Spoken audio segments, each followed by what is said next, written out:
जय सनातन धर्म की प्रिय सनातनियों, आप सभी का स्वागत है हमारे इस कार्यक्रम में।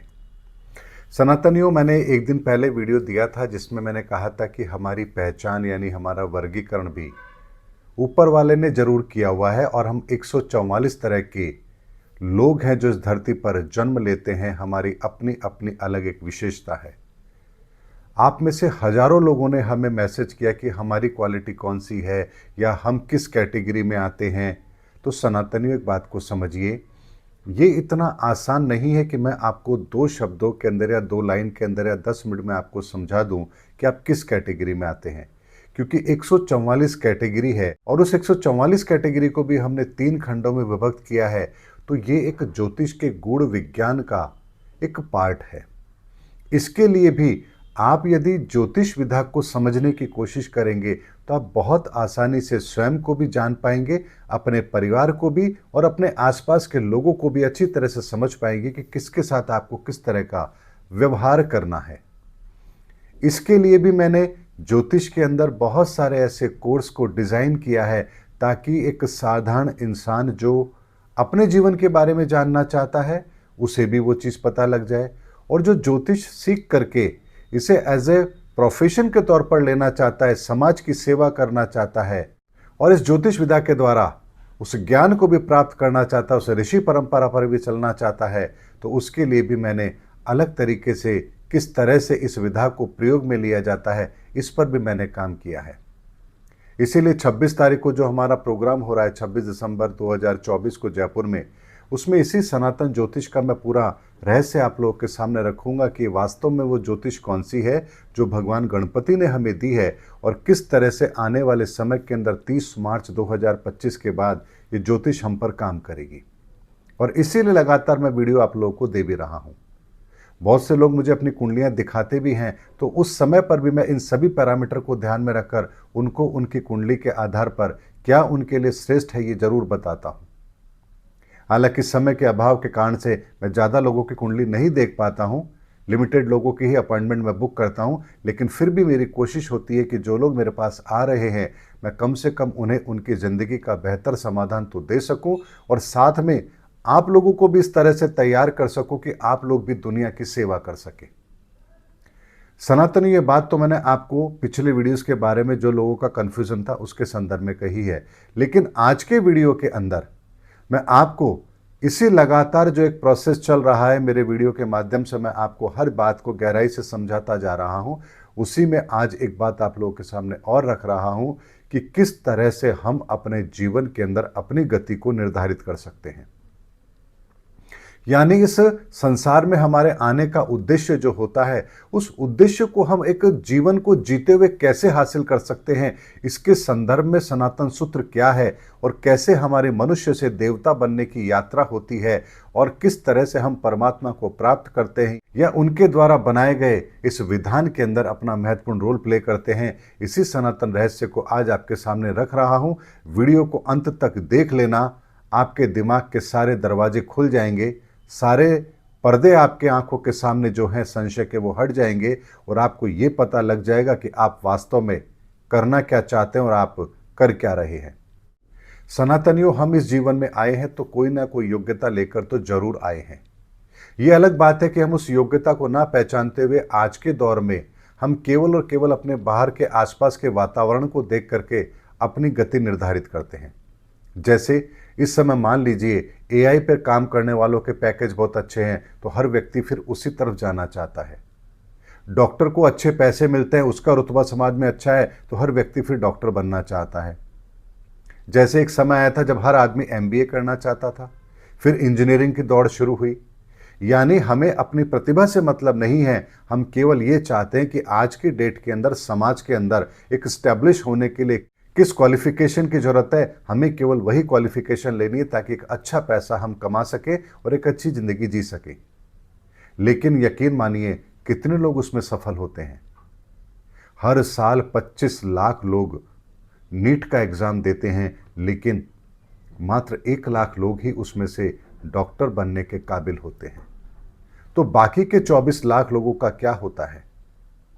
लेकिन सपना तो 25 लाख लोगों ने देखा है। मान लीजिए 25 लाख के 25 लाख सीरियस नहीं होंगे, लेकिन कम से कम उसमें से 10 लाख लोग तो सीरियस होंगे। लेकिन उनमें से कामयाबी 1 लाख लोगों को ही मिल पाती है। ऐसा क्यों होता है? क्योंकि आपकी योग्यता इन्हीं पैमानों पर परखी जाती है कि क्या आप वो काबिलियत रखते हैं या नहीं रखते हैं।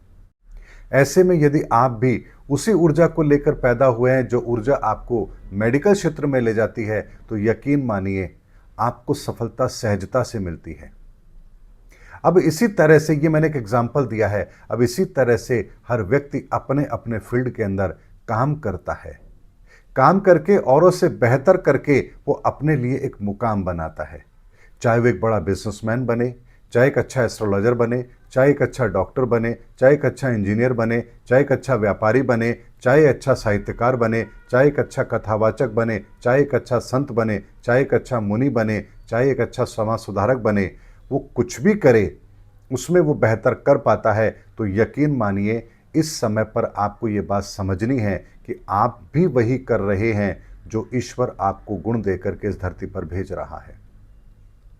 अब असली कहानी यहीं से शुरू होती है, यानी जिन्हें कामयाबी नहीं मिल रही है वो लोग हैं जिन्होंने अपनी दिशा को ठीक नहीं रखा है। यानी ईश्वर ने कामयाबी तो उन्हें किसी और क्षेत्र में दी है, लेकिन वो बाहरी वातावरण के कारण से अपने आप को किसी गलत दिशा में लेकर जा रहे हैं, इसीलिए उन्हें कामयाबी नहीं मिल रही है।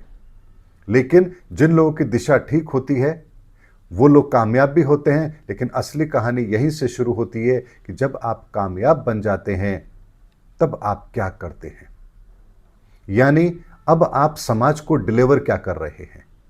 आप एक ज्योतिषाचार्य बन गए, आपका काम केवल लोगों से फीस लेकर के कुंडली देखना है, बाद में वो कुछ भी करे कुछ भी ना करे आपको उससे मतलब नहीं है। समाज के अंदर क्या सुधार की आवश्यकता है जो आप कर सकते हैं, आपका उसमें कोई रोल नहीं है। यहाँ तक कि आपके पास जो ज्ञान है उसे भी आप अपने तक सीमित रख के बैठे हैं। आप समाज में दूसरों को डिलीवर नहीं कर रहे हैं, नए लोगों को तैयार नहीं कर रहे हैं, तो यहाँ पर आप बहुत बड़ी गलती कर रहे हैं। आप डॉक्टर हैं, लेकिन आपका ध्यान केवल और केवल मरीजों को देख करके पैसे कमाने पर है। उनके अच्छे से अच्छे मोटे मोटे टेस्ट आपने लिख दिए, अच्छे पैसे खर्च हो गए, कमीशन का एक खेल चल रहा है। यहां आप गलत कर रहे हैं। आप राजनीति में आए हैं, लोगों ने आपको चुन करके भेजा है, अब आप किसी पद पर भी पहुंच चुके हैं। अब आप देखते हैं मैं 5 साल मेरे पास हैं, मुझे जितना पैसा कमाना है कमाऊं। यहां आप अपने रुतबे का इस्तेमाल करते हैं, पैसा कमाते हैं, और जिस योग्यता के कारण से या जिस खूबी के कारण से ईश्वर ने आपको उस कार्य के लिए चुना था, अब आप वो कार्य नहीं कर रहे हैं। यहां आप गलत कर रहे हैं।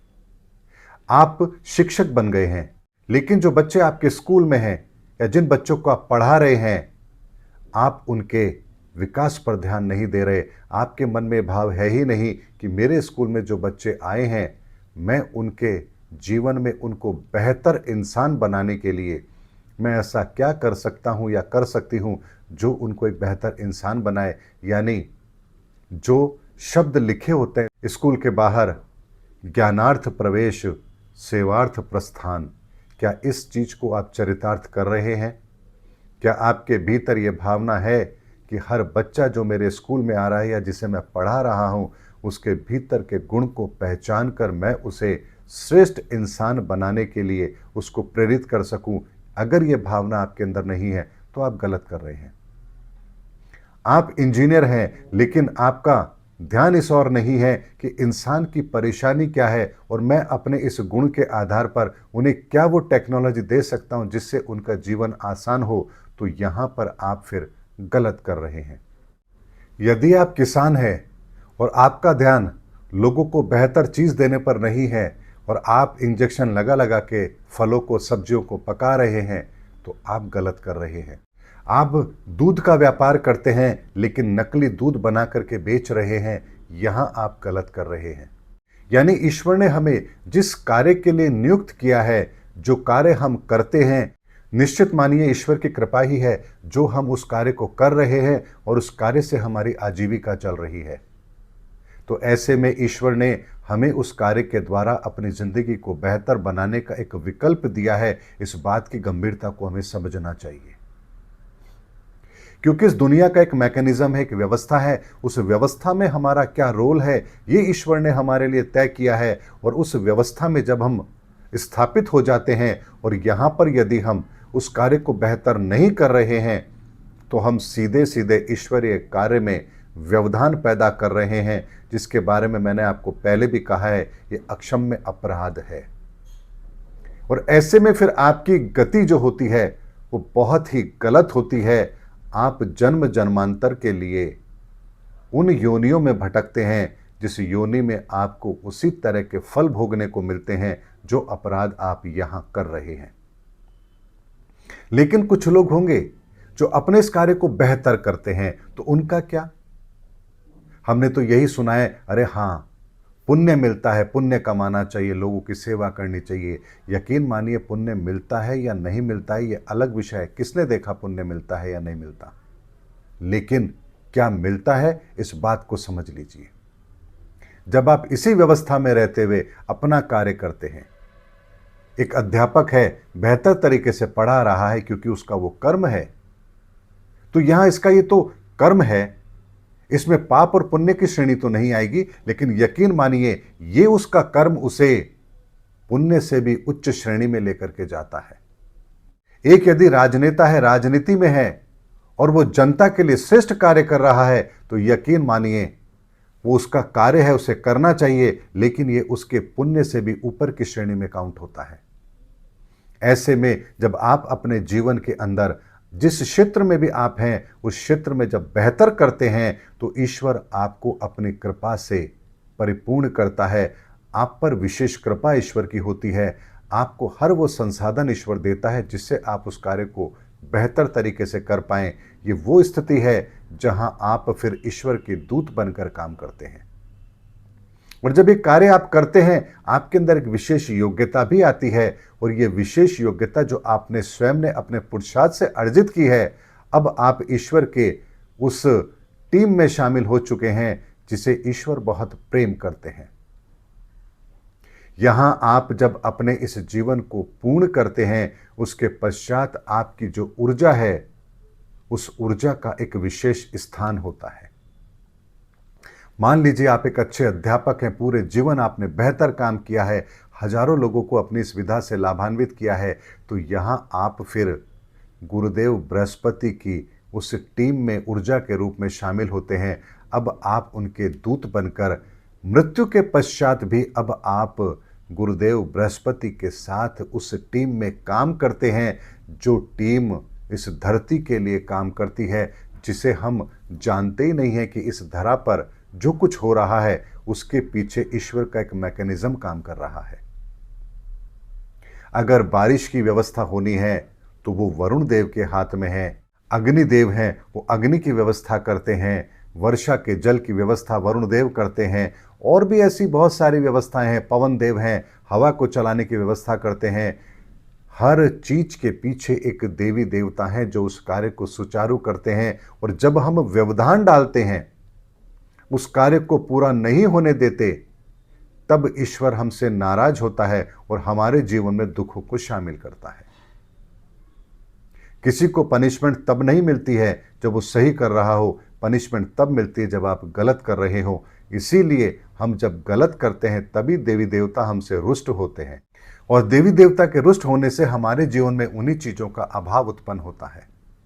लेकिन जब हम उस कार्य को बेहतर कर रहे होते हैं तो हम उन्हीं देवी देवताओं की टीम में शामिल होते हैं। यानी जीवन में है तो हमें हर चीज से परिपूर्ण किया जाएगा, और मृत्यु के पश्चात भी हमें उन देवी देवताओं की टीम में शामिल कर लिया जाएगा। यहां से हम मनुष्यों से देवी देवता की श्रेणी में आ जाते हैं, और यही गति इंसान की होती भी है।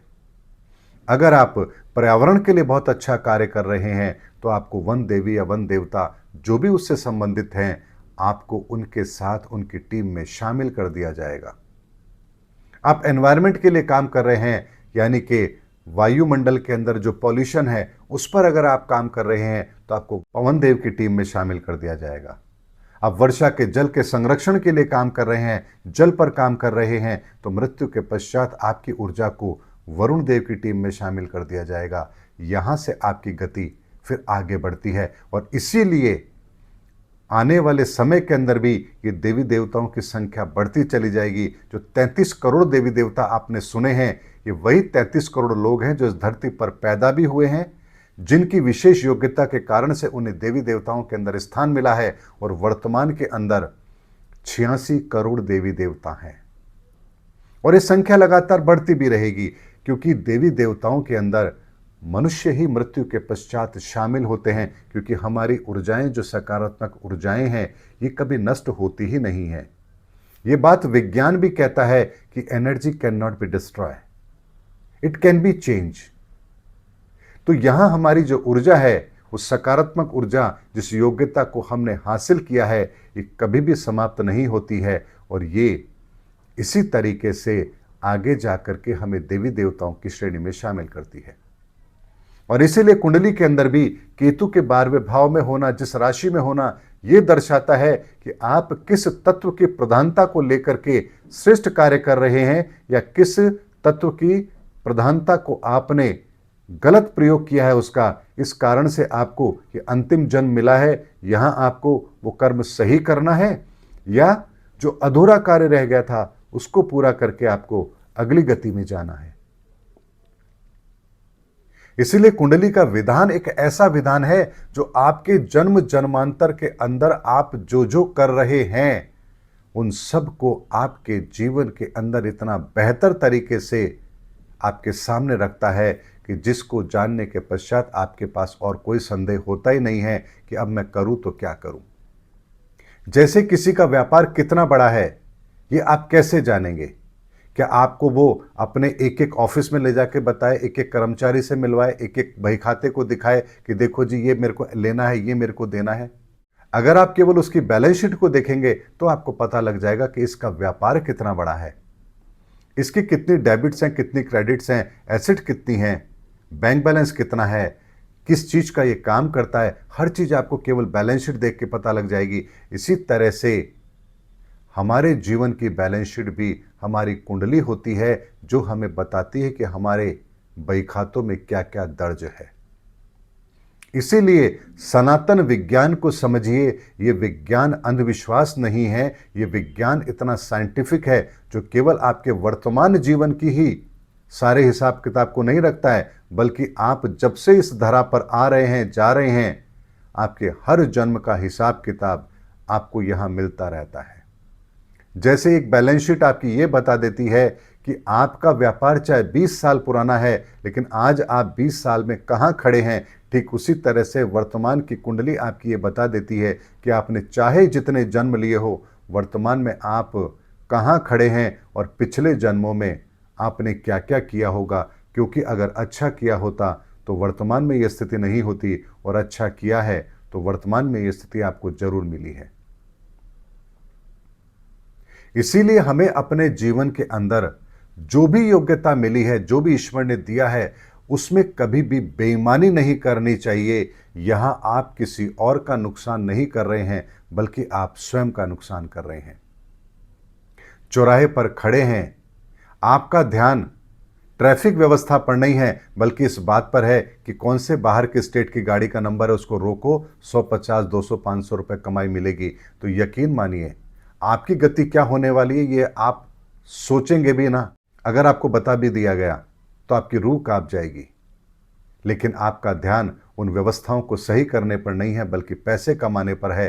तो यहां आप बहुत बड़ी गलती कर रहे हैं। इसीलिए इन शॉर्ट अगर मैं आपको बात बताऊं, जो लोग बेईमानी कर रहे हैं, रिश्वतखोरी कर रहे हैं, मिलावट कर रहे हैं, वो नहीं जानते कि वो अपनी कितनी पीढ़ियों के लिए क्या बो रहे हैं, जो उन्हें काटना ही पड़ेगा। इसीलिए एक बात को ध्यान रखिए कि कर्म करते समय श्रेष्ठता का पैमाना स्वयं तय कीजिए कि ईश्वर ने आपको कहां बिठाया है, किस काम के लिए बिठाया है, और आपको वो कार्य कैसे बेहतर करना है। यकीन मानिए जो कार्य आप कर रहे हैं उसका पारितोष ईश्वर आपको बेहतर से बेहतर देगा। इस पर आपको यकीन होना चाहिए। क्योंकि आप जब पैदा हुए थे तो आपके तन पर एक कपड़ा भी नहीं था, सारे महल, सब कुछ, हीरे जवाहरात, रुतबा आपने इस धरती से ही लिया है। और जब इस धरती से जाते हो तब भी आपसे सब कुछ ले लिया जाता है। केवल आपको एक छोटा सा सफ़ेद वस्त्र आपके तन पर होता है, बाकी आपका सब कुछ उतार लिया जाता है। तो जो कुछ हमको मिला यहीं से मिला और यहीं रहने वाला है। तो ऐसे में हमें समझना चाहिए कि ये जो हमें मिला था ये भी किसी और की कृपा से मिला था। जिसकी कृपा से मिला था उसी की आज्ञा में अगर हम चल रहे हैं तो यकीन मानिए जो हमें चाहिए उसकी व्यवस्था वो हमें जरूर करके देगा। ऐसा हो ही नहीं सकता कि जो आपको चाहिए और आप सही मार्ग पर हैं तो आपकी वो पूर्ति ना हो, ऐसा संभव ही नहीं है। और ऐसे बहुत सारे उदाहरण मेरे जीवन में हैं जहां हमने जिस चीज के लिए, जो कार्य के लिए कोशिश की, ईश्वर से प्रार्थना की, ईश्वर ने उस कार्य को इतनी सहजता से कर दिया कि जिसका मैं आपको क्या वर्णन दूं। वीडियो लंबा हो जाएगा वरना मैं बताता आपको। हर पल मैं ईश्वर की उस कृपा को महसूस करता हूं कि कब मुझे किस चीज की जरूरत होती है और ईश्वर कैसे उस चीज की व्यवस्था करता है। एक नहीं अनगिनत उदाहरण है। इसीलिए मेरी दृढ़ता ईश्वर पर अटूट है क्योंकि मैंने उन सब चीजों को प्रैक्टिकल अपने जीवन में महसूस किया है। और वर्तमान में जो मैं आपसे कहता हूं ये भी ईश्वर की प्रेरणा से कहता हूं, क्योंकि जो कार्य मुझे दिया गया मुझे उस कार्य को ईमानदारी से करना है। और अगर मुझे कार्य ईमानदारी से करना है तो मेरे लिए सारी व्यवस्थाएं फिर ईश्वर करेगा। इसीलिए मुझे इस बात की चिंता नहीं है कि मेरे वीडियो देख के कौन नाराज होता है या कौन खुश होता है, मैं किसका पक्ष ले रहा हूं या किसका पक्ष नहीं ले रहा हूं। ये आपका मतांतर है, आपका दृष्टिकोण है। आपको जो मतलब निकालना है निकालिए। मैं केवल ईश्वर के प्रति उत्तरदायी हूं और वो मुझसे नाराज ना हो इस बात की मैं पल प्रतिपल चिंता भी करता हूं, क्योंकि कहीं मुझसे कोई ऐसी त्रुटि ना हो जाए जो मुझे ईश्वर के कार्य से वंचित कर दे। इसीलिए मेरा प्रयोजन केवल एक ही होता है। और इसीलिए अगर एस्ट्रोलॉजी को मैंने सीखा है, समझा है, तो यकीन मानिए इसकी मथनी चलाकर मैं आपको वो मक्खन आपके सामने निकाल के दूंगा कि दुनिया का हर इंसान इसका बेहतर प्रयोग कर पाएगा। और अगर इसके लिए आप लोग भी तैयार हैं तो इसको सीखिए, समझिए, इसकी गहराई में उतरिए और अपने आप को श्रेष्ठ बनाइए, क्योंकि ये वेदों की आंख है। बिना आंख के आप कुछ नहीं कर सकते। ना आपको वेद समझ आएंगे, ना आपको अध्यात्म समझ आएगा, ना आपको जिंदगी समझ आएगी। ज्योतिष वो नहीं है जो आप समझते हो। ज्योतिष इससे बिल्कुल अलग है जिसके बारे में आप जानते भी नहीं हो। इसीलिए अपने जीवन के अंदर श्रेष्ठ कर्म को करने के लिए अपने आप को प्रेरित कीजिए। और एक छोटा सा काम मैं आज आप लोगों को जरूर देना चाहता हूं, क्योंकि 2025 का साल बहुत बड़े परिवर्तन का है। इसीलिए आज से आप एक प्रार्थना जरूर कीजिए। हर व्यक्ति जो मेरे इस वीडियो को देख रहा है और जिस तक भी आप संदेश पहुंचा सकते हैं पहुंचाइए। हमें 2025 के लिए एक कार्य तो करना ही है। रोज सुबह उठ के नहा धो के जब आप तैयार होते हैं अपने घर के अंदर, चाहे आपका मंदिर है, चाहे आपने अपना कोई भी पूजा स्थल बना रखा है, किसी भी जगह पर जहां आप श्रद्धा से नमन करते हैं वहां आप एक प्रार्थना जरूर कीजिए। हे नारायण, इस धरती पर पधारें, इस धरती की रक्षा करें। ये प्रार्थना आपको जरूर करनी है। अगर आप मुसलमान हैं तो भी आप ये प्रार्थना कीजिए, हे अल्लाह, अपने उस नबी को भेज और इस कायनात की हिफाजत कर। आप जिस भी धर्म में हैं उसी धर्म के आधार पर उन शब्दों का प्रयोग करके उस परम सत्ता को इस धरती पर आने के लिए उनसे प्रार्थना कीजिए और प्रार्थना कीजिए कि वो इस धरती की रक्षा करें। 2025 में ये कार्य हम सबको करना है और जितनी ज़्यादा लोगों की करुण पुकार उस ईश्वर तक जाएगी, यकीन मानिए ये धर्म युग उतनी ही तेजी से हम सब के लिए हितकर रहेगा। मिलेंगे अगले वीडियो के अंदर। तब तक के लिए जय हिंद, जय भारत, जय सनातन धर्म की।